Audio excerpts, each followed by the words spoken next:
The body count continues.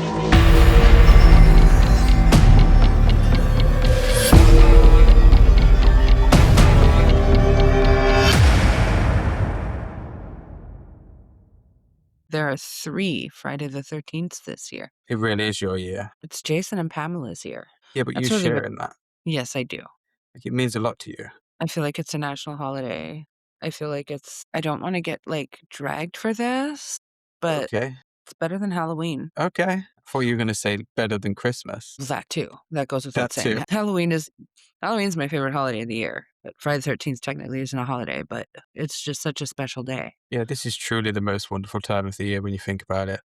Any day that I get to talk about or watch or play anything having to do with this franchise is just Christmas and my birthday all rolled up into one. Doesn't get better than that. But this week, not only are we talking about Friday the 13th, one of my favorites in the franchise. I say one of my favorites in the franchise, like I don't have 9 of them at 5 stars. I was gonna say, like, I have 9 favorites in this could you narrow it franchise. down a little bit? Well, not only are we celebrating Friday the 13th, but we're celebrating Valentine's Day. So we thought we would talk about the most romantic of the Friday the 13th movies. Yeah, I think that's valid. We're all about the romance this week. Is it also the sexiest one though? Or would you put A New Beginning above this? Hmm. I That's a agree that good it's the most question. romantic. I You're on the spot s- now. I want to say sexiest. It's probably on par with Friday the 13th New Beginning. We get the same amount of nudity. Yeah, I think we have 3 characters in each movie that goes topless. By the way, if you haven't figured it out yet, we're talking about the reboot, Friday the We are 13th, indeed. 2009. Reboot, remake, rebox officing. There's a lot of parallels between 5 and the reboot. I think they're both equally sexy, but this one definitely brings that romance factor. And real ones know exactly what I'm talking about. We'll get there. Yeah. Yeah, we'll get there. We'll talk about that because, I was impressed by Trent, and I know you were. That's gonna be one of the running themes of this episode, actually. Marianne just being dazzled by Trent. I am forever a Trent defender. It's like your favorite character in this movie, right? Apart from Jason, I guess. I Okay. love Chewie. Chewie is one of my favorite movie stoners. You have so many stoner characters across the genre, and Chewie is very underappreciated. He's funny. He's got some great lines. Part of what I love about this movie, there's a lot of likable characters. Yeah, they're not really deep characters, but they are likable and fun. Maybe They're likable is the slasher wrong word characters. because Trent isn't likable, but there's a lot of good characters, characters that draw you in, characters that make you laugh. And we're like right in the middle, 2009, we're right in the middle of the remake era. And the king of the remakes was Platinum Dunes. I think there's some mixed feelings about them. I'm a fan. Yeah, I usually enjoy them. I don't think everybody is. There might have been some stinkers, but the 2 main ones being this one and Texas Chainsaw, Yeah, which they're both bangers. I love both of them.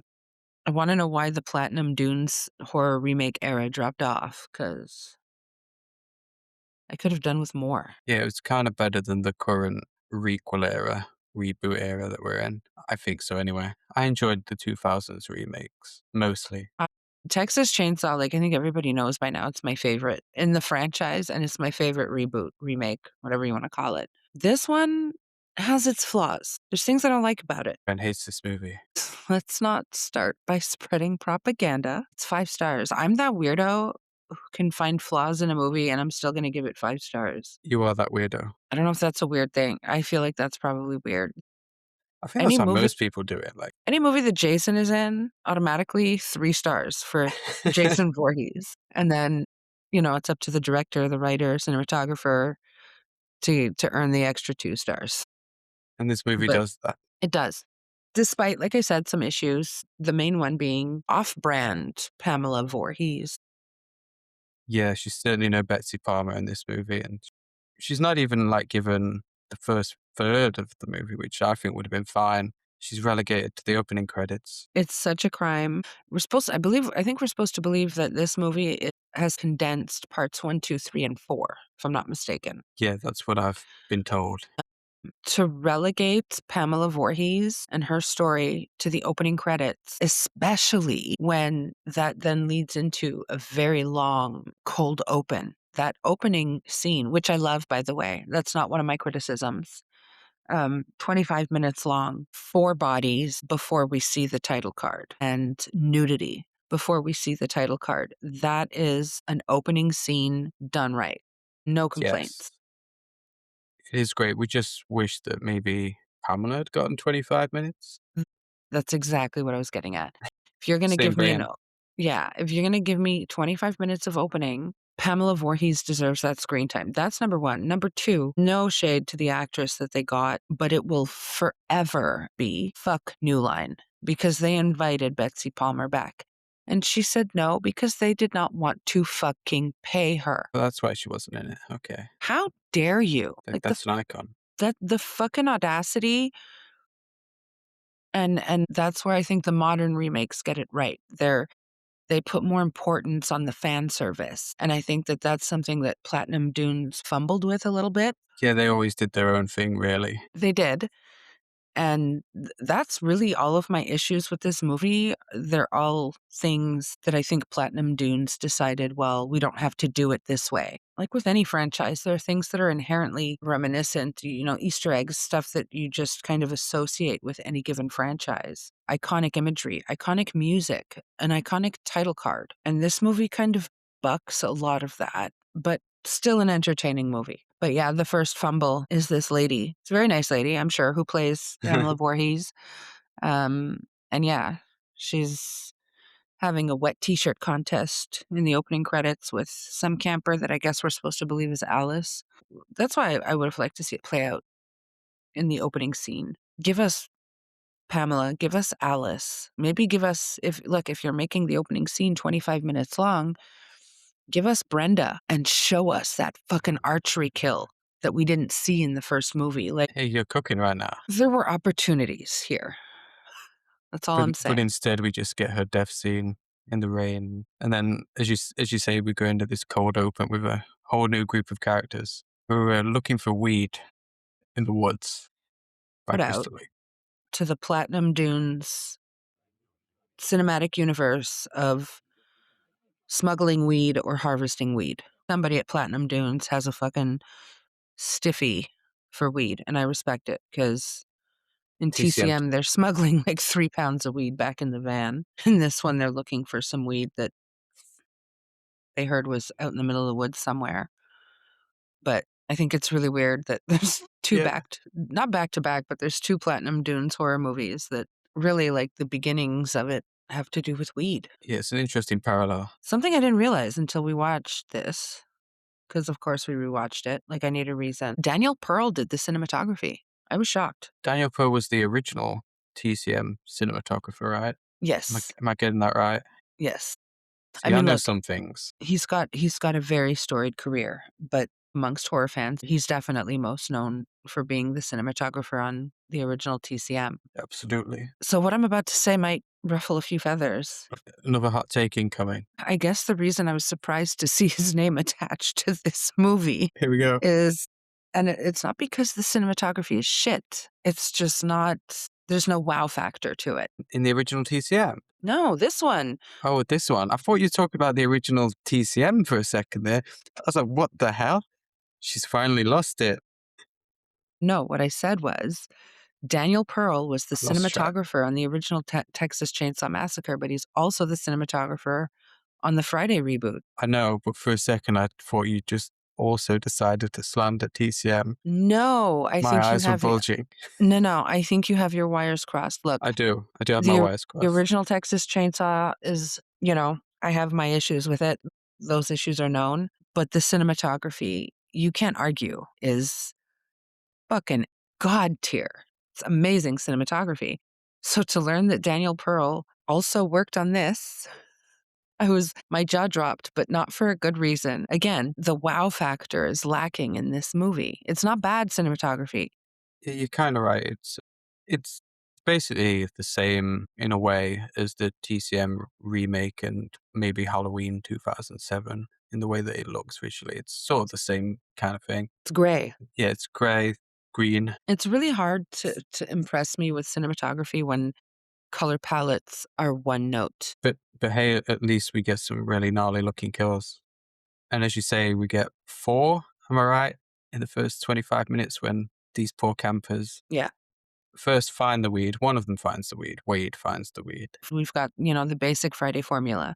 Sexy kids in the woods to camp, drink, smoke, and fuck. And in this case, look for weed. Yeah, because it's Platinum Dunes. They have to throw that in there. But The best opening, my favorite opening. I remember watching it in the theater and I was hooked. I felt like I was in for something special. We also get opening scene nudity. we do. And I forget the character's name. Amanda, not just nudity, we get to watch her oil herself up. Like, goddamn. Yeah, while her boyfriend's in conversation over the campfire with Wade, she's just there over the other guy's shoulder, just oiling off her boobs. Marcus Nispel was like firing on all Attempting. cylinders. I love it. Yeah, and we get like Austin Powers style shadow sex scene, but also a regular sex scene, sort of interspersed. Yeah. So we have two couples and their fifth wheel. We Or have Whit Wade. Mike, who are, I guess, like, let's say the normal couple They're the boring couple, really. compared to like the oversexed couple, because you always have the oversexed couple. The second they get to the woods, it's like, where can we fucking get naked? Yeah, that's a real Friday trope. It is. Whitney and Mike are, yeah, I guess the boring couple, and they go off to explore Camp Crystal Lake while Richie and Amanda have sex in the tent. Tent sex is goated, by the way. If you Yeah, know, I've you tried know. it a couple of times, yeah. Can't complain. And Wade goes to look for the weed to the tune of Night Ranger. This moment is like the high point of the score for me. Yeah, you did sound quite excited. And it's all downhill after it. I like the song. You say that as if the movie like goes to shit. I'm talking about the music. Okay. Listen, so It's just a phrasing. they bought the rights to Manfredini's music. I wish they had brought Manfredini in. Instead, they brought in the same guy who did the Texas Chainsaw remake. And there's elements, like you hear the light, like it's It's subtle. You can miss so it. light and subtle, and I don't like it. And Marcus Nispel said he didn't want it to sound like you were in the theater and you had a 10-piece orchestra sitting next to you. I think he underestimated the importance of Manfredini's score. Yeah, it's iconic. You kind of need it to be more there than it is in this movie. Even though some of the song choices are pretty good. Can't complain about that. It's just not fully a Friday vibe.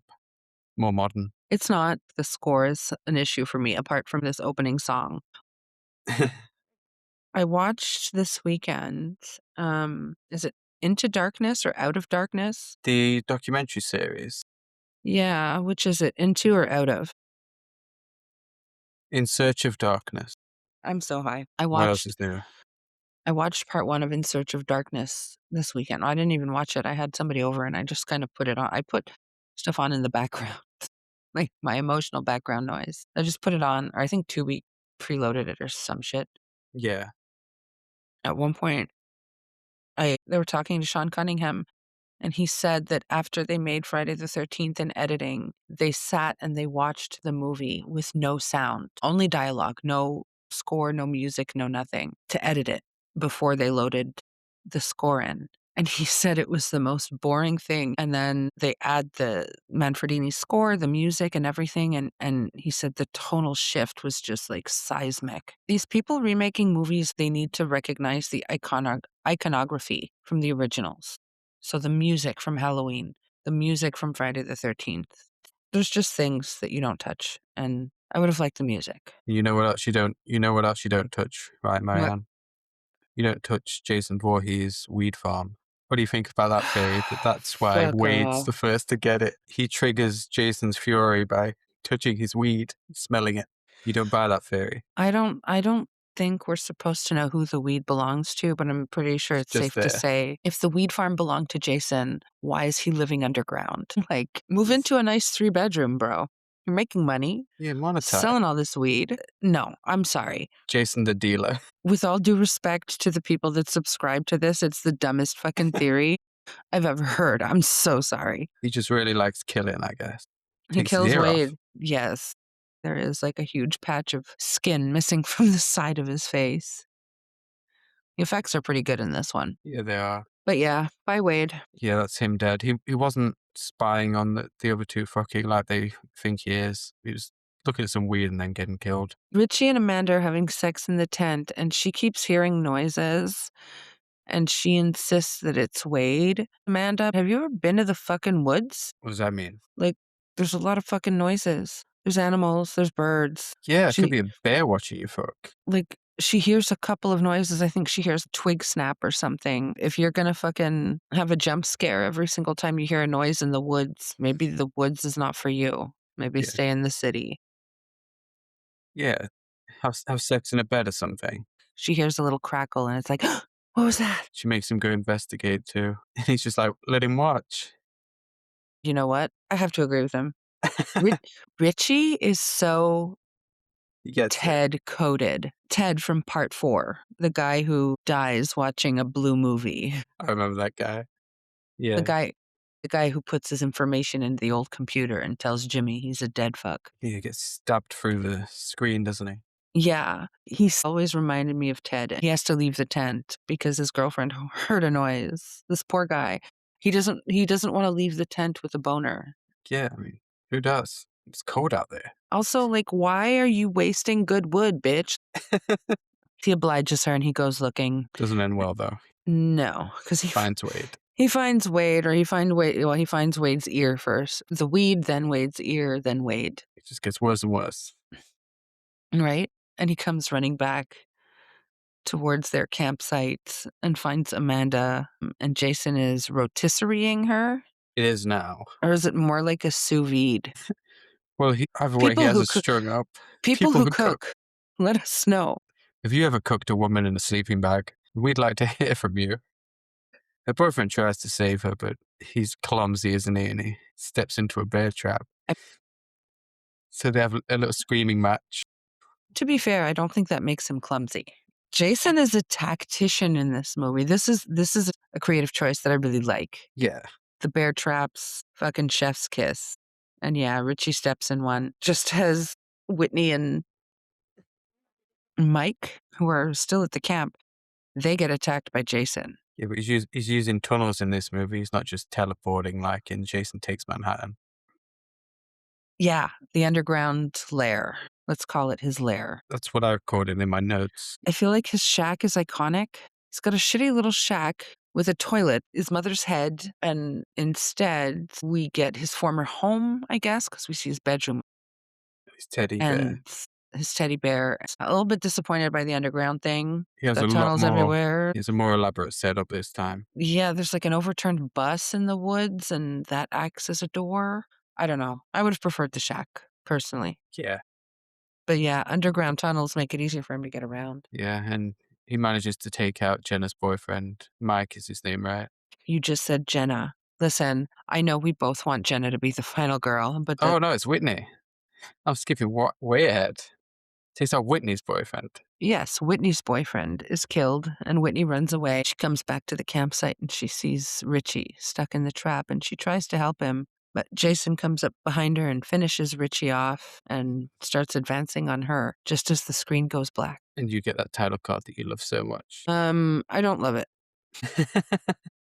And it's a great transition, but yeah, the title card itself's not It's on not the level. spectacular. The first one was so good and eye-catching. Friday the 13th coming at the screen, breaking through the glass. As you said earlier, that early to mid 2000s reboot era, everything was pretty Kind of standard. streamlined. Yeah, there was like a template. They all used it. It is what it is. Now we have different sexy kids in the woods. They're headed to some douchebag's house. His name is Trent. He is a douchebag. He's your douchebag. And I would still let him do things to me. Yeah, you did keep saying that when we were watching the movie. He's such a total tool, but he's hot. I know. He's a fun tool, though. I have a thing for red flags. It's awful. They're going to Trent's house and they stop at a gas station where Clay is trying to put up posters of his missing sister, who just so happens to be Whitney. And Trent and Clay clash. Yeah, they don't get along from the off. Yeah, Clay's nice enough. Trent is antagonistic. Oh my God, I have to laugh. It says so much about me that I'm drawn to the antagonistic one. He has aura. He And does. I think he's funny. I like him as a character, even though, as you say, he's a total douchebag. He's a He's more a fun interesting character. douchebag. Yeah, like he has personality at least. They head off to Trent's house in Trent's Cadillac Escalade. He's rich. Loaded. I prefer the average kids from parts 1 through 8. You know, like Chris. Camp counselors kind of stuff. Chris is, yeah, well, it doesn't have to be camp counselors. You could be going up to a cabin, but can it be a cabin and not a mansion in the woods? For me, there's no cooler car in the entire franchise than Chris's van. I love Chris's van. Trish in part 4, she's driving this beat up, I think, Oldsmobile, but it's not that they were poor. They were just Regular. regular. Jarvis house is beautiful. I love Chris Higgins' cabin too, Packanack Lodge. But these rustic, they felt like cottages and cabins, and it sets a vibe. You step into Trent's house and that vibe is not there. Yeah, it's different. It's different. The Escalade, man, such a douche car. It's such a douche car. Okay. Apologies to anybody who drives an Escalade. Yeah, apologies to all you douchebags. Yeah. But you know what's confirmed? What's confirmed, Marianne? That this is a Christmas movie. Because of a t-shirt. Ryan Hansen's t-shirt that says "Fuck Christmas." So watch this movie on Friday the 13th. Watch it at Christmas. Watch it whenever. Yeah, like it always works. But I But it's agree a with you. Christmas movie. I agree with you. It's a Christmas movie. That's enough for me. And there is another little Christmas reference later on. And Yes, you you saw know, Santa. I did. I don't know if I spotted him previously, but I certainly saw him this time. I love seeing things on rewatches. And all right, there's always something that one of us seems to notice when we rewatch these movies. It's so fun. And like I've watched these movies hundreds of times so that I'm still noticing things. Just makes me happy. Trent is worried about his house getting trashed. Well, with friends like these, wouldn't you be? Because as soon as they get there, they're drinking beer, spilling it everywhere. Spill beer on the floor. They break a chair, As much of a douchebag as he is, they are kind of inconsiderate. right? I can understand why he's anxious around them. Chewie goes out to the shed, wantonly opens a very expensive bottle of scotch and just starts chugging it. So as someone with OCD, because I like my place clean, yeah, it would drive me nuts too. But Jenna thinks he's invited them up just to show them his cool place. It's kind of true. It is kind of, well, did he invite them up to bang Jenna? I feel like he orchestrated a lot of this because he's trying to sleep with her. Perhaps. It's certainly possible. It'd be a bit of a douche move, but he's douche, so. Well, he is trying. And she refuses. He wants to do some physical activity. She wants to go on a hike, but he suggests a different type of physical activity. And she refuses, which Would you have refused? I would not have refused, and like a big Jenna L for me, but that's okay. She likes green flags like Clay. Clay is just so White one bread. note. Like he's dull. He's there. You don't like him? Look, Jared Padalecki's a good-looking dude, but I feel like all of his characters are kind of the same. He's just that guy, He's just that guy. he's that average good-looking white dude who doesn't have any like spectacular acting skill. He's not terrible. He's not great. He's mid. Yeah, I mean, he's look, there. there's a reason that he is now starring in a Walker Texas Ranger remake. That's all I'm gonna say. Well, Trent doesn't like him much either, because when he shows up at the, would we call it a lodge? I call Or it we a just gonna- mansion in We're the just going to woods. call it a mansion. It's a fucking mini mansion. Yeah, he shows up again with his missing posters. He doesn't know that it's Trent's place, but he gets about as good of a welcome as you would expect. And Trent tells him to leave, basically, and Jenna decides that she's going to go with this man that she just met. Well, yes.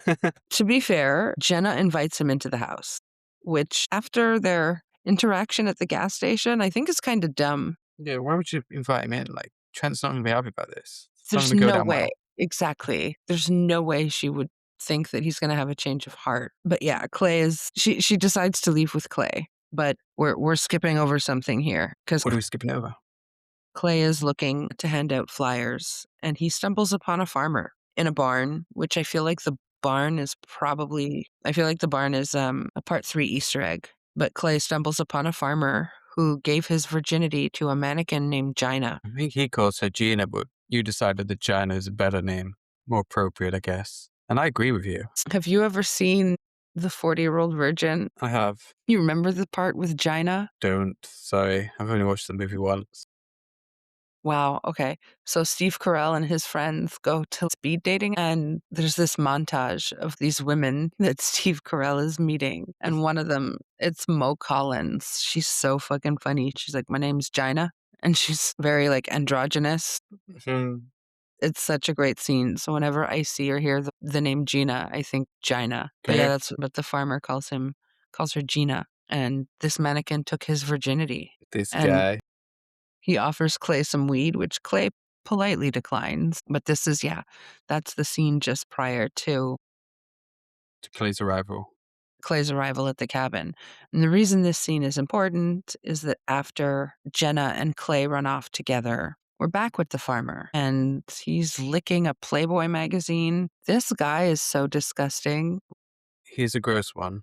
And he hears a noise. And when he goes to investigate, he stumbles upon Gina and spouts some very cringe fucking lines. Like, Saying, I have to say, shout out to Damian Shannon and Mark Swift. Because these lines, I forgot how tight you were, what do you mean, bro? It's a mannequin. right?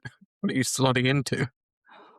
Oh It's my like the God. little hole at the bottom where like you're supposed to link it to the legs. Is that what he's doing? I Maybe he's mean, fashioned his own hole in China. my assumption has always been that he made his own, but I like the way you put it, fashioned his own. It's very British. Classy. But yes, he fashioned a vagina on Gina. A China, if you will. I love it. He doesn't really get too far with Gina. Remember that night? That night that you took my virginity? What? This is Kind of, some S-tier writing. it's kind of embarrassing for him that Jason witnesses all this. Shows up like maybe he wanted to die at that point after Jason saw all that. I was just gonna say that.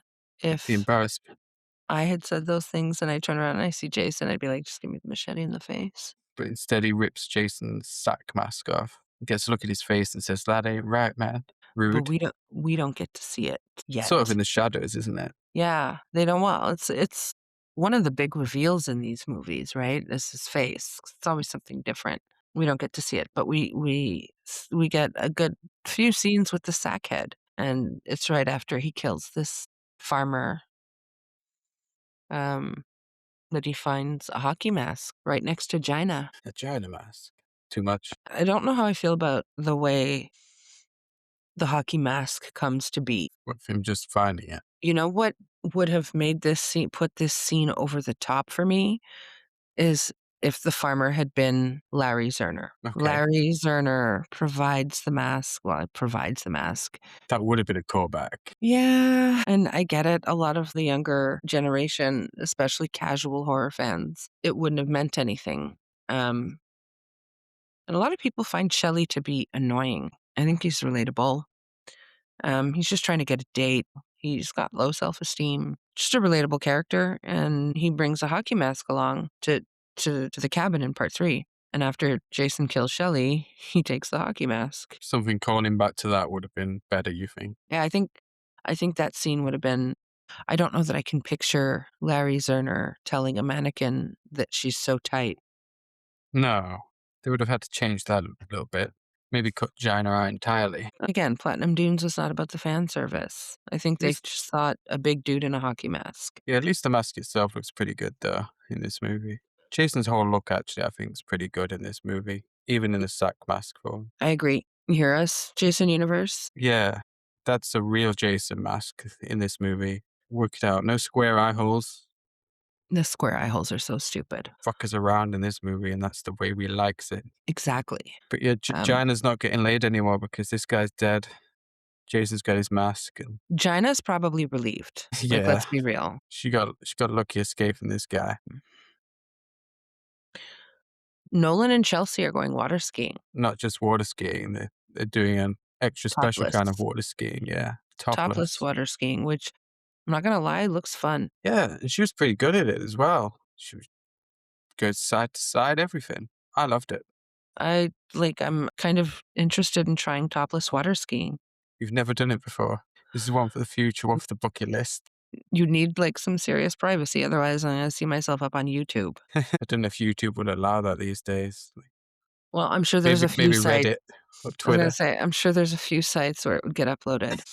I don't know, it just looks fun titties blowing in the wind, How refreshing. right? Back at the house, they're playing beer pong, Making a big old mess. making a mess. And when Bree and Trent lose, Chewie want them to shoot the boot, which is just a fancy way of saying drink a beer out of his disgusting ass shoe. Yeah. It's not even a spare set of shoes. It's like the one he's been wearing all day in this heat. Like that's gotta be minging. Mingin. Oh my God. And Trent and Brie aren't into the idea, even though they've lost 10 in a row or whatever it was. They're not going to drink out of the shoe. And He does it. so she was like, fuck y'all. He's not going to waste this beer. No, he drinks this in front of Brie, and then later he wonders why she's not interested in it. Yeah. Maybe it's because your breath smells like foot. Maybe that's part of the problem, Chewie. I would rather punch myself in the face than drink beer out of anybody's shoe. That's so disgusting. Imagine if a guy like drank beer out of someone's shoe in front of you and then tried to make a move later. Who's the guy? Oh, so there are variables. If it had been Trent, it wouldn't be a problem. Listen, It's, there's a short list of people that could get away with some pretty wild shit. That's all I'm going to say. But yeah, Trent is definitely on that list. I get a tickle in my throat every time I watch him drink that beer. yeah, I personally wouldn't have drank that. Chewie's, I guess he's a cooler guy than me. More fun. I mean, Chewie and He danced in one. Lawrence are both like the stoners, but Chewie's the entertaining one. He just doesn't give a fuck. He's there to have fun, and nobody else is having fun yet. Except for the topless water skiers. She's having fun. Well, for a minute there she has fun, then she falls over. She falls into the water, and just as Nolan starts turning the boat around to go and get her, he gets shot in the face with an arrow. It's beautiful. Yeah, Jason's a marksman. So we kind of did get an archery kill in this one that we didn't get in the original. Just one clean headshot that takes Nolan out, and Between the eyes. yeah, It's perfect. Jason's good. Jason doesn't miss. It's got good aim. Okay, He's the where were we? best. I don't know. I need a cold shower. That's where we were. The romance in this movie, you can feel it bubbling up now. Yeah, and that's Nolan done with, and Chelsea's soon to follow because the boat just crashes straight into her head. Doesn't kill her though, just gives her No. a mighty headache. Jason stalks her from the water's edge. Yeah, and he shows off his machete as well. She tries to hide under a dock, No, and Jason sticks his machete through the dock. another great kill, pulls her up with the machete, and we get one final boob shot before she disappears from the movie until a little later. Her body shows up. That's her done. Best kill of the movie? Would you agree with that? No? Okay. What's your favorite? Have we got Chewie. there yet? Chewie. We haven't got there yet. Chewie's a good one. Lawrence, while I don't think the kill is spectacular, I love that axe throw. Yes. Like, that is just a sexy fucking axe throw. Jason puts his entire fucking body into it. Jenna and Claire at the camp. They're being very nosy. Jared Padalecki, He has a thing for this. he has a thing for being nosy in horror movies. House of Wax was the original one where he did this kind of crap. Well, House of Wax, he was worse because he went into the wax museum and took out a lighter and started melting things. Like, he's just a dick in that movie. He fucked around and he found out. But they find the camp, they see Jason arrive with a dead body, and they run. And though they don't see it, we get to see that Whitney is still alive Yeah, she's being from kept the opening scene. underground. I guess as a prisoner because of some locket she has. So, Jason Yeah, had mom. Lucky for her. I guess he pulled his swing at the last moment. it's a locket that her and her boyfriend found while they were snooping around his house. That's just theft, by the way. And the locket has the same effect on Jason in this movie as the sweater does in part 2. He must know that his mother is dead. He must know that it's not her, even though we're supposed to believe that Whitney looks like his mother. I don't know. There's some holes there, but You're my mommy now. Whitney's alive. And yeah, she's in this underground bunker that, again, I'm not a fan of. I would prefer a shack, but that's okay. We're back at the mini mansion, cabin mansion, whatever the fuck you want to call it. And Chewie's trying to impress Brie with his drinking. What's the drink called? I think it must be Sambuca. Yeah. Well, he's doing one of them, and He burns is- himself. he burns his lips and very dramatically falls back. And to Trent's chagrin, he manages to break his dad's chair. His Trent dad's freaks out. favorite chair. His dad's favorite chair. I don't know. Trent is not happy. And you know what? I wouldn't be either. No, no, this is exactly what he was worried about. It's all come to be. Trent is justified in a lot of his He is. douchebaggery But it's okay. You know why? because Chewie's a carpenter, Chewie is the wood wizard. the wood wizard, They don't call him the wood wizard for nothing. not just because he masturbates a lot. It's probably for 2 reasons, but he goes out to I love this scene. This is part of what makes Chewie so funny for me. He goes out to Trent's tool shed to get what he needs to fix the chair, and he just takes one look around and he's like, "This is what poor people call a house." And it's so Yeah, true. This tool shed is bigger than my apartment. Holy fuck. it is pretty impressive. And not only does Chewie go there for something to fix, but he decides that he's going to nose around and break some more stuff. As you say, he opens up the bottle of scotch. I think it's scotch. Might not be. I'm not an Sure. alcohol He expert. just takes a whiff and he's like, "Oh my god, that smells like money." Yeah. And he just, like, face chugs half the bottle. Yeah, I mean, you've already pissed Trent off enough. Why not just dig into his alcohol reserve and fuck around with a hockey stick and break shit while you're out there? It's like he wants Trent to be angry. But you know who else likes angry Trent? Brie. She does. Like, she seems pretty aroused when he goes off on Chewie I and decides mean, to take him upstairs to calm relatable. him. Hey, a bit of male aggression works sometimes. Aggression is not a bad thing, just depends on how and where it manifests, and I'll leave it at that. She wants, She wants it she to wants a piece of manifest Trent. somewhere else. Just as Trent and Bree go to have sex, Lawrence decides he's gonna rub one out, only he doesn't have a Playboy magazine like our farmer friend had. Yeah, he just has like a clothing catalog. It looks like a fucking Sears catalog, and he's desperately looking for a swimsuit, but instead, he lands on a very nice looking woman. She looks like your average soccer mom. She's wearing khakis and a turtleneck, and she's holding a cup of hot chocolate, but he Desperate times, but he doesn't go to the bathroom or anything, or even to his own assigned room, which I would assume he has, but he decides he's going to do it in like the main room with these big glass doors and windows that anyone can see in. Just gonna jerk one out right exactly. there. Like, we're talking about a mini mansion in the woods, everybody has their own room, and even if he was assigned to sleep on the couch, there's gotta be a bathroom, bro. He's about to whip it out, and that's when Jenna and Clay come back. It's like, this sex scene between Bree and Trent, it goes on for a while. Trent has fucking stamina like you Yeah, wouldn't believe. certainly by horror movie standards, he does. Like usually in a horror movie, it's what 20, 30 seconds of sex. These two are up there fucking away, and the plot lines are moving forward simultaneously as as they're fucking. In Crystal Lake Memories, the guy who played Eddie in Part 5, he said that he shot a lot of scenes with Debbie Sue Voorhees, their sex scene, and he said when he saw it all edited together, it made him look like a Minuteman, and that's how they do it in horror movies. So yeah, Not I this feel one though. like I feel like this sex scene has the distinction of being one of the longest in the genre. Jenna and Clay call the cops, and Lawrence tells them that Trent and Bree are upstairs. So Jenna goes to pound on the door, and they tell her to fuck off. They're having too much fun. Yeah, and another thing that I know you love about this sex scene is the lines that Trent comes out with. Mm, Classic lines right here. God. Okay, listen. There is no higher compliment that you could Listen, pay guys. to my breasts than to call them stupendous.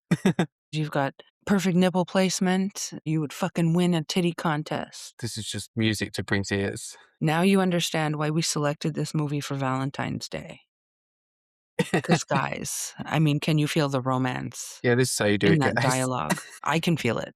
I'm feeling a lot of things right now. It's more of that great Shannon Swift riding that you were talking about earlier. Oh, God. Thank you guys for that line. And Travis Van Winkle did not want to say the line. And it was somebody who convinced him, was like, it'll be You gotta do funny. it. Yeah, and it was. And it worked. And he nailed it. What do you think? Look, I know that Friday the 13th is not known for its dialogue. Do you think that that's the most iconic piece of dialogue from the franchise? I do, personally. Yeah, I would say so. Certainly the most memorable. I guess the stuff with Crazy Ralph might rival it, but for me, I would agree that it's this. You're all doomed. Yeah, Yeah, okay, maybe iconic is not the word. it's amazing. Definitely the funniest. Absolutely, no question. And he nailed it. It's a lot of romance, He and nailed Brie too. with the utmost respect, Okay. Juliana Gill has the most beautiful natural breasts I've ever seen in my entire fucking life, or I need the name of her doctor. They are pretty nice. And you personally say that these are the best boobs in the franchise. I'm not exaggerating. Best of the franchise and the nicest I've ever seen in my life, ever, in anything, in any movie, in real life. They are pretty sweet. Like, that's just my opinion. She's bouncing up and down on top of Trent, and they're bouncing with her, and it's a beautiful fucking sight. So I worship at the altar of Juliana Gill. It's just it's perfection. You know what? Stupendous was the perfect word, Oh, yeah. because I feel like in that moment, Trent could have said, "You have really nice tits." Be enough. It wouldn't be enough. You need like a word that really encapsulates just how fucking amazing they are. And stupendous is a pretty good one. Yeah. I'm a fan of Debbie Savoy's in Part 5. I'm not sure Are which those I your would favorite of pick. the franchise? It's either those or Breeze. They're both pretty perfect for me. I'll let you have that one. How about that? I'll concede on this one. We love all breasts here. But anyway, what's going down with Chewie? He's still out there in that shack. Tool My shed. Shayla, Yeah, Shayla. he's found a hockey stick. And he's also found Jason, and he just assumes that Jason is looking for his hockey stick. Complete the look. So he tries to give him back the hockey stick. We good, bro? He's Spoiler not alert. good though. We are not good. No. He's about to get throated. Chewie gets a really good kill. It's my favorite of the movie. Well, it's a nasty kill. It's not really the most, how do I want to put it? It's not Creative. like it's it's not sort of like in the opening where he just smashes the one guy's head in with a machete. It's more like visceral and slow and painful the way he kills him, which is really nice. It switches it up a bit. I think another contender for best kill of the movie would be Amanda in the opening, the one who gets suspended over the fire in a sleeping bag. Chewie gets my favorite kill because Aaron Yu really fucking sold that shit. He did. Aaron Yu, the day before, I, uh, I don't know if it was the day before, but not too long before he filmed his death scene, he went to have surgery for something. I forget what the surgery was for, but he had stitches. And when he came to film his death scene, he really wanted to kind of lean into the physical aspect. He asked Derek Mears to throw him, and Derek Mears did not want to. So they agreed, I think, to one take where he throws him. And that take is in the movie. Well, Aaron, you definitely got some air. We get Jason taking a screwdriver and jamming it into into Chewie's head. He's spitting up blood. When they were filming, he was spitting up the blood and he was sucking the blood into his nose to make Oh, himself cough. uh, Like, I damn! He don't, was working for this kill. right? So I don't know if Aaron Yu is like That's an actor. some modern day Daniel Day-Lewis, He's our Daniel Day-Lewis. the hardcore method actor that he is, but he sold that. What a trooper. But alas, this is the end of Chewie. Really cool kill. Spitting up blood. At this point, Trent and Bree have finished. Bree was filming. They were into the kinky shit up there, but they're done. Better not make it to the internet. And Trent wants to know what Clay is doing in his house yet again. Yeah, like, you came back, bro. Fuck out of here. He tells Jenna to get out because she was fucking all over the woods. But like, dude, you were just fucking her friend up. The relationship between Jenna and Trent is not really, it's not confirmed. Yeah, it's not completely clarified. Like, Clay calls him her boyfriend early in the movie, but it's never actually confirmed. Trent is trying to sleep with her, but then when that goes south, he pivots to Bree. So I don't feel like he has that much moral ground to stand on, especially since she was not fucking Clay all over the woods. Would have been cool though. That's the cut that you want to see. At least the sex cut, all the characters fucking. Maybe even have a giant sex scene. Too much. See him working his way in. That's more than I care to see. But Jenna and Clay explain that there's a killer lurking, and Lawrence decides to suit up as Captain America to go and avenge Chewie. Yeah, I mean, he doesn't know that Chewie needs avenging, but he's going out to the tool shed to find him. See what's up. No, he takes a walk from the kitchen to use as a shield. It's ridiculous. Hey, I get it now. He doesn't know Chewie needs avenging, but he finds out soon when he goes to the tool shed. Finds his corpse. Finds Jason. Yeah, it puts up a little bit of a fight, I guess, but Like, he's no match for Jason, unfortunately. He tries to make a break for it back to the house, and Jason's not about that. He's got some fight back. He gets a few really good hits on Jason in the tool shed, and he even stabs him in the leg. Unfortunately for him, Jason's pretty handy with an axe. Throws it right in his back. I know axe throws are sore subject for you. No, it's not. Stop that. When Jason throws that axe. Oh, it's so sexy. I love it. Yeah, he's done for at the moment the axe hits. And ooh, Damn, basement's flooding. do we need to pause the recording so you can go take a cold shower? I'm okay. I, I I'm persevering. The rest of the group thinks that Jason's using Lance as bait, but that doesn't last long. They don't go out there anyway to help him. He's screaming, "Please help, somebody." And they're all in the house. They're not moving. Trent's like, he's done for. There's stuff we could do. Bree's just covering her ears, screaming, "Stop, stop." They just want him to stop screaming. And Jason's out there like, these fuckers really aren't coming out to help their friend. Guess I'll just kill him. Finishes Lawrence off, puts the axe in deeper. Oh, we gotta stay focused. Lock in. Cool, collected. It's the week of Friday the 13th. I'm feral. Okay, let's get through this. You repeat the cycle next month as well. God, it's beautiful. 3 times this year. Okay, moving on. While Trent is looking for his gun, Jason finds Bree and kills her. Yeah, she pulls back this shower curtain and he pops up behind her. And Lifts her up off the ground. yeah, I was going to say, during this scene, you also thought that that was pretty hot. It is hot. He- Derek Mears, call me. He's not there to romance her, he's there to kill her. And he like impales her on some antlers. It's kind of like Silent Night, Deadly Night, the original anyway. I would imagine that's an intentional callback. Yeah, like Marcus Nispel knows his horror history, I'm sure. Or is it Shannon and Swift we credit with that? Feel like Shannon and Swift are horror nerds. That's it. The police have now arrived, though, finally. The one And cop in town.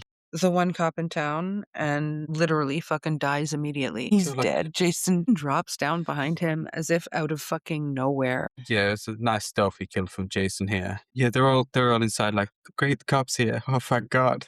And then no sooner as you rung the doorbell or knocked on the door or whatever, I forget which it was. No sooner has he done that, and Jason's just dropped down behind him, straight through the head. Another great kill. This movie actually has really strong kills. Like, I know we said it's not the best visually, but the actual kills that get done are generally pretty good. The kills are good. I would have liked more blood. We talked about the color palettes of these movies and how they're all very gray tone. Even the blood doesn't look red. Mm. It looks burgundy-ish brown. Yeah. So I feel like I'm yeah, I know getting what you mean. cheated.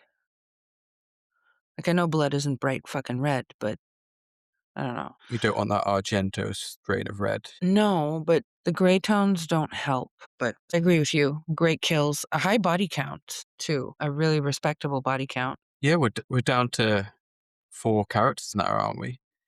Yeah. 3 at this house. They've not united with Whitney just yet.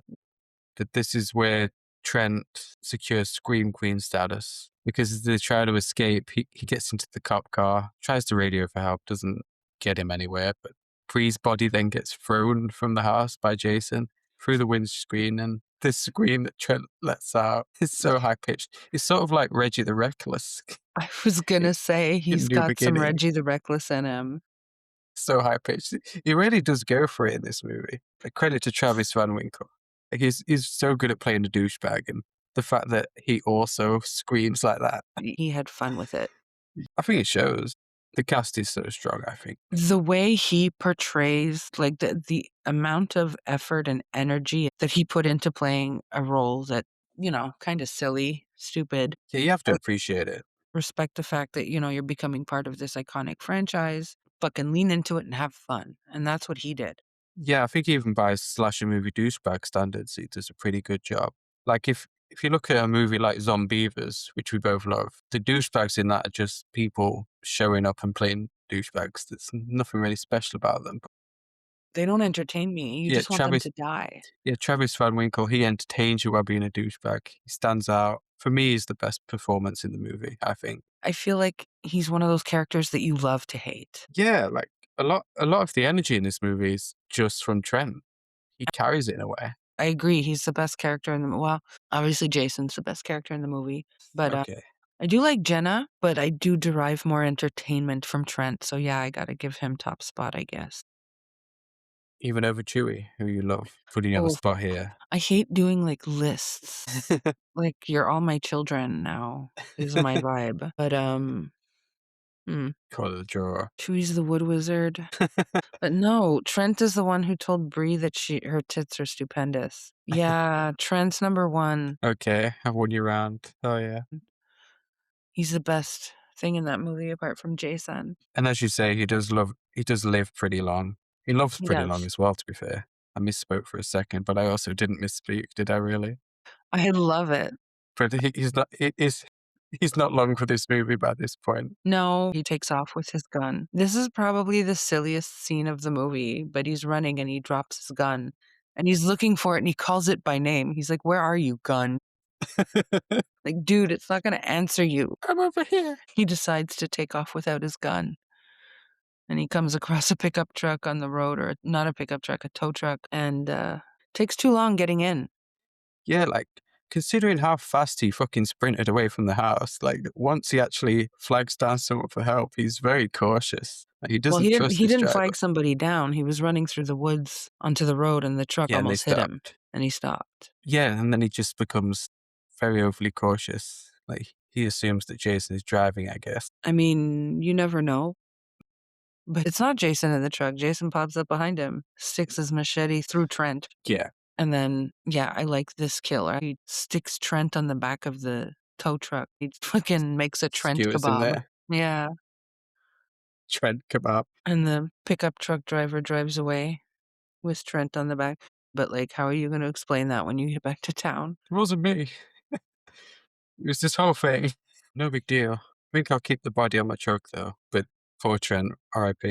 Tragically, I It's get a little okay. bit distraught when I watch the movie at this point, but we're moving on. He was here for a good The time, horrors not a long persist, time. and so do we. Exactly right. Jenna and Clay have at this point returned to the camp, and they find Whitney. That's like the whole thesis of the podcast. The horror persists, and so do we. That was nicely done. They find Whitney and they free her. She's tied up or she's chained up, which, Yeah, it wouldn't be a problem for you, would it now? sounds like a good time. Why are you so desperate to get out? But she's not into it. She's not into it, so she's happy to be freed. And this is when we get okay, I have Another to low ask point. you, Okay. but this is when we get what is, in my opinion, the worst final girl bait and switch in horror history. Do you agree? Or is there another one that's worse? I don't like the final go bait and switch in the first Terrify movie. I liked Tara better than her sister. But is this worse? I guess. I mean, this doesn't really go anywhere in the end, since we never get a sequel or anything, so it's not quite like Terrifier. This is not the worst in history. So It's the second worst. you disagree with yourself. What's the worst final I go had to bait say, and switch? it's hard to, like, scan all of these situations with your brain, so it just popped up in my head, but, Halloween 5. Of course, Rachel for Tina. Well, Tina dies too, doesn't she? Oh, yeah, Tina does die. So where's the bait and switch then? Well, it's a double bait and switch because We get double debated. Jamie Jamie ends up being the final girl in 5? Really? I mean, Yeah. yeah. You just Um, said we didn't get Rachel. well, it is a bait and switch because when the movie starts and you see Rachel back, you think, Oh "Yay!" yeah. And you also notice that her friend Tina is deeply fucking annoying. Uh, like, so fucking annoying. And, so after Rachel dies, I feel this massive wave of depression. Sometimes I turn the movie off, actually. It's happened Oh more than damn. once. I Oh get really damn. pissed. And then you're stuck with Tina, who then gets the majority of the screen time. I kinda get happy again when Tina dies. You're like a biggest hater. You turn off a movie when it switches to Tina. Fuck that hoe. I've done it at least twice. I love Rachel so much. And yeah, I guess it is a double bait and switch, but I'm talking more about the first bait and switch where you see Rachel and you just assume, at least I did the first time I watched it. I was like, "Yay, she's back." And then like half an hour later I was in tears. And so this is the only movie that rivals that for you, This would be because second. for most of the movie we're set up to believe that Jenna's going to be the final girl, but That's not what happens after they free Whitney. No, well, I don't know if they set it up for her to be the final girl. Look, like, Whitney's alive, so it is a possibility, but we've spent more time with Jenna. Yeah, you assume she's gonna be the one that makes it, or maybe both Yeah, of them, but you but assume Jenna will. she's also the one you're more attached to. You Yeah, she's spent, like, character-wise, we spent more time with her, not that her character gets any kind of meaningful development. yeah, there's not It is really a much horror movie, development for anyone. It's slasher movie in that sense, for sure. but she's a likable character. Dead character now. Whereas Whitney, we only get a few quick glimpses of her. We don't learn much. The only things we learn about her are things that we hear in conversation between Clay and Jenna. So we learn things about her through him. Yeah, she's like a second-hand character. Yeah, and it sucks to get to the end of a movie and have a character who's treated that way become the final girl. I mean, I guess it would suck for Clay to make it all this way and, like, battle it out with Jason only for his sister to die. He could have got himself a new girlfriend also. There's ups and downs in life, you know? Yeah, so Jenna's dead. Yeah, she gets a machete through the rib cage. So, she wasn't supposed to die. She wasn't supposed to die, man. No, but originally, she was not supposed to die. But Then they they were changed getting it. yeah, they were getting to the end of filming, they were running out of money. So a decision was made for Jenna to die in the tunnel. Okay, so they didn't have to pay Danielle Panabaker for any more shooting days. Is that what you're telling me? I'm not sure exactly. Look, Or they just couldn't afford to film all the additional scenes she was supposed to have? that is a direct quote from her, from Crystal Lake Memories. So, it, does Amanda Rigetti come cheaper? I mean, I see it. I don't know the reasons. She didn't specify what, but in the documentary, she said it was for financial reasons and this decision was made on the fly. So, yeah, I'm not happy with it, but it is what it is. Maybe originally they were going to triple team Jason. I I don't hate Whitney. I just hate the line that she has when we have this battle scene that comes after Jenna dies. Clay and Whitney versus Jason in a barn. When they Yeah, finally kill him, she stabs him with a machete and she tells him to say hi to mommy in hell. classic line. That's on the level of Do Your Thing Cuz for me anyway. I know you like Do Your Thing Cuz from the TCM 3D movie. Say hi to mommy in hell. I think say hi to mommy in hell is cringe, whereas I think do your thing cuz is camp. See your vision here. I get what he's trying to say. But say hi to mommy in hell is It's it's not a good line. Like she thought she ate with that. She didn't. You could have just killed him, not said that.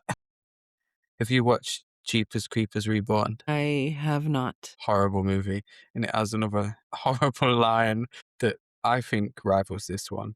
What is it? She's about to kill the main character is about to kill the creeper in the end, and she shouts at him, "How do you like those peepers, bitch?" No Before she way. kills him. No way. It's kind of amazing in a way, like in all the wrong ways. I feel like I've heard of this. I haven't seen the movie. And the creeper's reaction as well completes it because he's sort of like, "Rah!" right after she says it. That's funny because in Jay and Silent Bob Strike Back, there's a scene. They crash a set where where Matt Damon and Ben Affleck are filming a movie. Good Will Hunting too. Yeah, the guy calls action on Goodwill Hunting 2 hunting season. I'd watch it. Ben Affleck and Matt Damon are having a conversation with some guy, and they both pull out shotguns and shoot him. And Ben Affleck is like, "How do you like them apples, bitch?" So how do you take a line like that seriously? I love Jade Silent Bob. I will never watch Jeepers Creepers Reborn, I don't blame you. But let's get back to Friday the 13th. right? Well, it's pretty much done. Jason's off to say hi to mommy in hell. He is. And for whatever reason, Clay and Whitney decide to carry his body out to the water. Yeah, they can like bury him at sea, but in a lake. I would have left him in the barn. Yeah, like what's the symbolism here, guys? You don't know this guy. Maybe What does because this he died accomplish? underwater in the movie. I don't know, but Wait a minute. they throw him in the lake, they throw his mask Jason in the died lake. by water. Stop it. How can we use this? I hate you for that. That is the worst fucking line. Yeah, that's worse than say hi to mommy in hell. Yeah. Yeah, it is. That's But really cringe. at least we get a great shot of his mask sinking, as you pointed out. Yeah, that's a really nice shot at the end. I guess they carried his body out to facilitate the last scene, which is Clay and Whitney sitting on the dock, relieved, having survived, just as Jason breaks through the dock, very much like That's Tina's it. father does at the end of part 7, which I Classic guess final jump is scare. an homage to the first movie. A jump scare is a jump scare, but it doesn't It's even kind come of phoned close in to a little bit. touching the original. The thing that made the original one great was how long that calming music went on for. She's on the canoe, the whole scene is peaceful, and you've got this comforting music playing over the scene, and that song goes on for, I mean, I don't know the exact time, but It's at least a minute. it felt like a minute more, and then Yeah, Jason jumps out of the water. there was a build up to it, like a setup, whereas in this it just sort of happens. And it just pops up for one last scare, Scream style. And that's the movie. Maybe Clay's dead. We don't know. Maybe Whitney's dead. Maybe they both survived. Maybe they overpowered Jason, kicked his ass. Maybe she thought the passage to hell was in the lake somewhere. I don't know. Maybe. But we get a jump scare. No sequel. We've been waiting 17 years now, Marion. Can you believe that? Look, I think the day after can we not depress me the week of Friday the 13th? I think the day after we're recording this episode is like the anniversary of the premiere of this movie. 17th anniversary. Well, I think the anniversary of the Um, release is no, the I don't. 13th. Yeah, I don't mean the release. I mean the premiere. 17 years without a Jason movie. I mean, we're getting the Crystal Lake series. There was a sequel planned for this that never materialized, unfortunately. Yeah. But yes, it has been 17 long years. I feel like the old lady in Titanic. It's time. Look, I'm excited for the TV show, but Linda Cardellini is I Pam want a new Voorhees. movie, but the one thing I love the most is that Marcus Nispel did not shy away from nudity, which I'm not going to say it's necessary to the story, but it's very integral to the Friday franchise. Yeah, it's true to what the series is about. And There's like you, I like that they didn't just dispense with it and modernize it to cater to sterilize modern it. audiences. Yeah. Friday definitely feels the sleaziest, and I mean that in a complimentary way. Oh, yeah. Like 90% of the time when we talk about sleaze, we're being complimentary. Just a pair of weirdos. What can I say? Exactly. I'm glad he didn't clean it up too much. Yeah, it doesn't entirely abandon the template. I'd like it if the Crystal Lake series moves sort of sequentially through, the whole story of Pamela, Jason, etc. But I don't know what they plan to do with it. Whether it's just going to be Pamela centered the whole time, whether they're even going to have a second season, who knows? But I'm looking forward to it. I don't know much about it, to be honest. Gonna let them surprise me. If what if what I've read is true, Jason will appear in the first episode. So there's That's not going to be going the to drowning episode, isn't it? I don't know. Oh God, I know that we are going to see the accident, my boy. and maybe it will be in the first episode, and then the rest of the season is just going to be Pamela's fucking killing spree. I'm not sure, Will but we get camp counselor sex scenes? That's the real question. I fear not. I'm not sure. Time to put the cock in Peacock. I love nudity. I love all nudity, men, women. Give me all the nudity. I don't know what it's going to look like. I'm trying to remain hopeful, but ultimately I'm disappointed that Brian Fuller left the franchise. Hmm. I was very excited when he was attached. So I'm gonna have to see what Brad Caleb Kane can do. But despite all of the flaws that I perceive with the Friday reboot, for me it's still 5 stars. Where does it rank in your actual Friday franchise ranking? Oof. Is it below the Paramount movies or is it mixed in there somewhere? It's mixed in there somewhere. It's changed a few times and I don't know it by heart. I remember you put Jason Lives back on top, which I'm impressed with. I think it's in my own top 5. Okay. The reboot is sixth on my list. Okay, that seems pretty fair. It's behind Jason Lives, New Blood, Part 2, the original, and Jason Takes Manhattan. It might be 6th in my ranking, now that I think about it. It's 6th in mine, Yeah, so hey, twinsies. but they're all 5 stars. Part 1 all the way to part 8 plus the reboot are all 5 stars. So it's so hard to rank them. And then every time I do a franchise rewatch, something will move somewhere, Yeah, there's depending on too how I'm many not feeling for there that to be any day. movement, really. Yeah. New Blood is my favorite, but it's not like by a lot because love all of these movies. New Blood. I keep saying that. Jason Lives is my favorite, and it's like not far and away my favorite because they're all so good. All of them. They're a gift to us all. Best horror franchise. Best horror franchise. I thought you might say that. I thought you might agree. It was a brave statement by me. For me, Friday the 13th is like it's a week event. It's just like people do with their birthdays, right? So it's my birthday week. It's my birthday week soon. Yes, we know. But it's Jason's week this week and Again next month. Valentine's Day on Saturday. Hopefully, you're not planning to make your girlfriend cook. No, Okay, good. maybe I should, get her to watch this movie. Ask her what she thinks of Brie Yeah, I'm sure she'll agree with us. and Trent. She might not like Trent. I don't know. I don't know if he's her vibe. I support you watching this on Valentine's Day 100%. I'll see what she has to say. Honestly, I can insist. you wanna know what a peak Valentine's Day is? Friday. A double bill of Jason Lives and this, and then raw sex. Peak fucking Valentine's Day. That could be my Valentine's Day pitch to her. I'll even cook. Please, have sex with me. And let's raw dog it. Fuck. That is romance. This is kind of like a double holiday special then. It's Friday the 13th, Valentine's Day. A very special episode of The Body Count continues for you guys.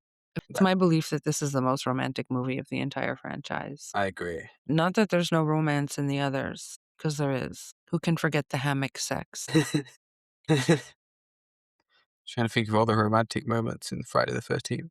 I wonder if the opening scene in the remake is in any way an homage to Jason Goes to Hell. Because if you want to talk romance, we get a really nice tent scene in Jason Goes to Hell that's fucking romance. Let's not talk about Jason Goes to Hell. Come on. We've had a good time today. Now you want to talk about that movie? You compared it to Austin Powers. Well, there's shadows on the side of the tent. Like, that movie has ruined shadows on the sides of tents for me. That's a very specific thing to ruin. It's very niche. Hey, Tent sex feels so Canadian. Y'all know I'm Canada down. I knew you were going to sneak that line in. Well I'm done. sorry, I can't help it. You memed us. So how many stars do you give this then? Just the way you said it, you're ready to be insulted by my rating for this movie. Why? What makes you say that? Well, I gave it 3.5 stars. Well, I like it. That's a good rating. It's 7 out of 10. I wasn't prepared to be so offended. So offended? That's good. What do you mean? Yeah. Like, it's not a deep movie. It's not like it's a fun slasher movie. I really enjoy it. Sorry, I'm imperfect. Oh. I never get tired of watching it. I always have fun. Yeah, same. We watched the unrated and it's like an hour 45 minutes long. And my sweet spot is 90 minutes, but this one doesn't even feel longer than 90 minutes. Yeah, I mean, in a way, it's like one mini movie, and then you get the main slasher movie. So it still works. It doesn't feel prolonged. I've always felt that way too. I feel like it's 2 movies in one because that opening is so long. We just needed it to be 3 movies in one with a bit of Pamela Voorhees respect thrown in there. Maybe that would have bumped it up a little bit. That shit over the opening credits, very disrespectful. Yeah, other than that, a banger, I think. I'm just desperate for people to start giving Pamela her flowers. Maybe Crystal Lake will do that. Well, it will, for sure. The Pamela Voorhees erasure was always a thing. From the moment the second movie came out, Jason became the star of the franchise, and she kind of I feel like she faded into the background. Yeah, she got forgotten a little bit, and this movie doesn't really correct that. Until 1996, Wes Craven corrected that. Of all the things in this movie that I find imperfect, that's the thing that bugs me the most. And to Yeah. hear that it was because they didn't want to pay her, like New Line? Are you kidding me? Gates. You're not going to make me believe for 1 second that Betsy Palmer was demanding $1 million. No, So they could afford it. they could. We're being serious. It was a choice, probably a cost-cutting choice, and it was a shitty one, but still 5 stars. Because I give my 5 stars away like candy. You do indeed. And let's end on a positive note, and I'll say something that you will agree with, no doubt. What's that? Trent supremacy. We love Trent here.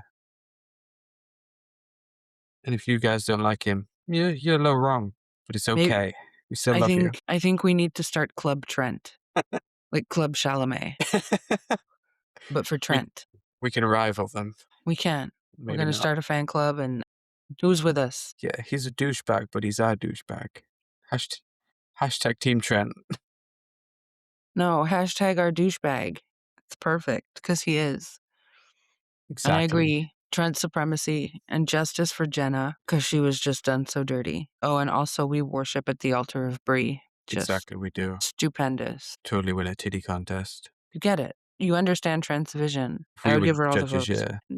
As always, we thank you guys for listening. And if you're so inclined, hit that like, share, and subscribe button. Happy Friday the 13th and happy Valentine's Day. Exactly. And go and celebrate by bringing a hockey mask into the bedroom. Yeah, that's good advice. Hockey sex. You know we're Canada down. I love it. Yes.